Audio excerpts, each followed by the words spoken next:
Recently, I played through Call of Duty Black Ops 2 with the help of some friends to keep me from going insane from troubleshooting. We'll get to that. The following is a completely accurate summary of the campaign.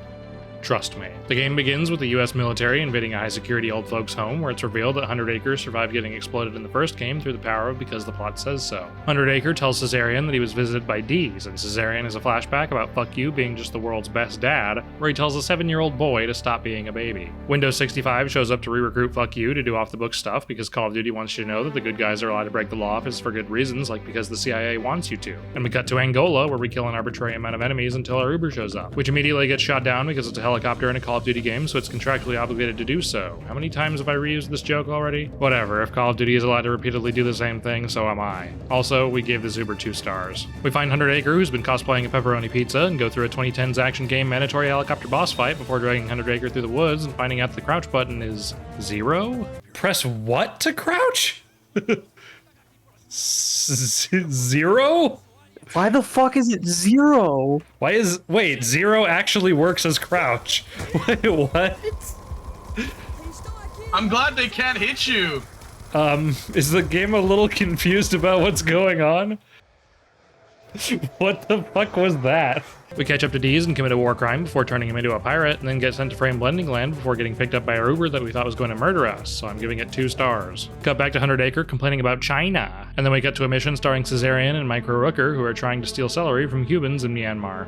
Oh yes, I forgot Michael Rooker was in this game. Micro Rooker? Michael Rooker is what I said. That's not what you said. The game makes us go through a QTE sequence to make sure we're paying attention. Woo, engaging. And Micro Rooker gets attacked by a tree. So Salad Bar saves him, and we become flying squirrels, and I spot her against some rocks a few times because the controls are really stiff. Micro Rooker opens the door for us, and then Salad Bar opens the door for us, and then another door. So we shoot Salad Bar and take an elevator where we shoot Micro Rooker, and then make friends with a little robot that I'm more invested in than any actual human character in this campaign. Micro Rooker intimidates a scientist who lets us know that Deez has unobtainium now, so the scientist hands us his butt plug and tells us Deez's plan to clog up a series of tubes. So we shoot Micro Rooker and meet up with Candyman, whom we give the butt plug, and then the game fades to black. Okay, I didn't think he'd be using it right now, but alright. Salad Bar gives us some backstory on Deez, and we cut back to 100 Acre, who tells us some more war stories, this time about the CIA working with a group of Mujahideen fighters in the Middle East in the late 80s. Oh, well, I hope nothing bad happens to those guys. I think they have a bright future ahead of them. We pick up a sword and ride a horse to Windows 65, where we meet Uncooked Man and agree to help them fight the Russians on the front lines because we're their white savior. So we share some butt plugs with some enemies and cut 100 Acre a few times before blowing up an archway and riding our horse with no handlebars and blowing ourselves up because 100 Acre is in our way. We check a weapon cache that was overrun by Russians, except no one is there. So we ride our horse back to the Old Town Road and find out that the Russians have a double-barrel tank, so we glitch into our horse and ride until we can't no more, and then Indiana Jones the tank, but surprise, it's piloted by Pachinko, which means that grenade bandolier from the first game that killed Pachinko on 100 Acre literally didn't kill anyone. Somehow. We torture Pachinko because torture is alright as long as you get useful information out of it, and then we're betrayed by the Mujahideen who decide to leave us in the desert to die instead of just killing us right then. So the Walrus shows up to save us, which isn't actually what happened, obviously, but then the game crashes. And it continued to crash for the next hour and a half, but we eventually got it working. Hey! It worked! Holy- We did it! We did it!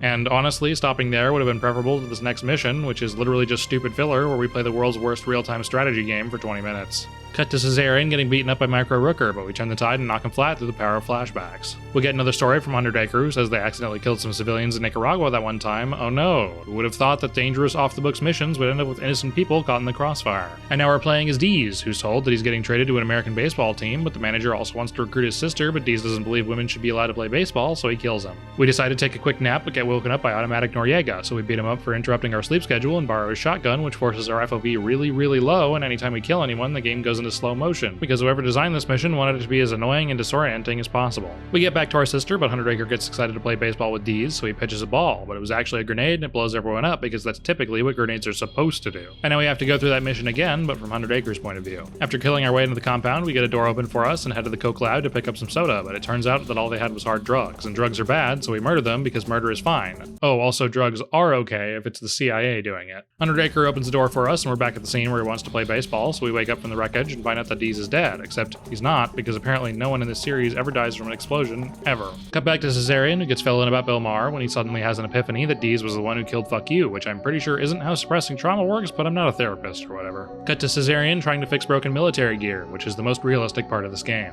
We check out the local shops because they're all on clearance, but we're attacked by public transportation as a reminder that public transportation is bad and you should buy a car because it's definitely better. In fact, buy an SUV, it's very roomy. We sneak past a drone copter on the first try, and get a door open for us and crawl through the sewers, so we grapple hook our way to a rooftop and play Where's Waldo until we find Deez. So we get a door open for us and listen to Deez talk to Bill Maher before they walk off. We beat up an Uber driver to prevent him from giving someone else shitty service and catch back up to Deez, but a train blocks our line of sight, so we swim our way to another area, and surprise, Deez actually knew that we were here and orchestrated the whole thing. So now we've got to run away and go through a turret section. We get in an Uber, but the service is so fucking bad they make us drive. Wow, okay, 0 stars for that guy. So we drive away and purposefully accidentally burn Michael Rooker's face, and then meet up with General So, who promises not to turn us into chicken as part of his new Soylent Green advertising campaign as long as we get rid of Deez. Turns out the thing we're looking for is on Sealand, which is a little bigger than I remember. We walk through a rip-off Minority Report and take an elevator downstairs where we control a spider bot to creep on some people in a locker room. We low-key a guy's eyeball and our spider gets destroyed, so we use the eye to open a door and murder some server technicians and then go through a really dumb button sequence to search for our files. Turns out the thing we're looking for is a woman named Chameleon, so we get a door open for us and then get another door open for us so we can take an elevator to walk casually to the club because there's definitely no reason to maybe pick up the pace a little bit. We head Bob to some copyrighted music and cause an evacuation of the dance floor where we murder the remaining dancers because they're not very good at it. Chameleon gets kidnapped by Bill Maher, so we two in the pink one and the stink some enemies and help Salad Bar open a door so we can chase after Bill Maher, but unfortunately he got away.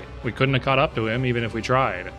And now we're back to 100 Acre, who tells us the story about how Fuck You died. Turns out we're sent to pick up Automatic Noriega, so we murder everyone between us and him for shits and giggles.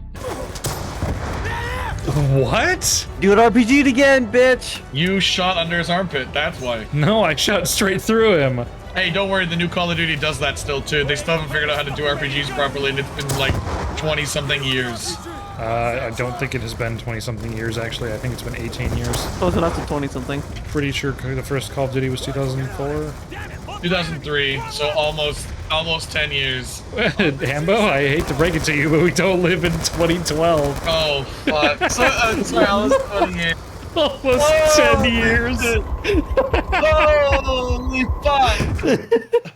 After slapping around Automatic Noriega, we cut to 100 Acre having an old man attack, and then cut back to the game that immediately crashes. Okay then. Fuck You gives Automatic Noriega a hat that he just had on him. Was he really just carrying a random hat? We shoot Fuck You and everyone else in the area so we can kick open a door. We shoot Fuck You again and the game fails us, but that's not fair given what we're about to be doing. We take out our frustration on some hotel goers and everything starts falling apart because the hotel industry is incredibly volatile. We take an elevator to a rooftop and Windows 65 lies to us because he's a spineless bitch and definitely no other reasons. So we shoot Fuck You in the face and then Deez shows up out of nowhere to subtract our knees. Deez subtracts Windows 65's knees so he wouldn't feel left out, and we listen to him tell a child to come to him, which shouldn't be a surprise that a celebrity is a pedophile. Cut back to Caesarion and Salad Bar, who find out that Deez's plan is going to happen on June 19th, and it takes him an awkwardly long time to realize that's the next day.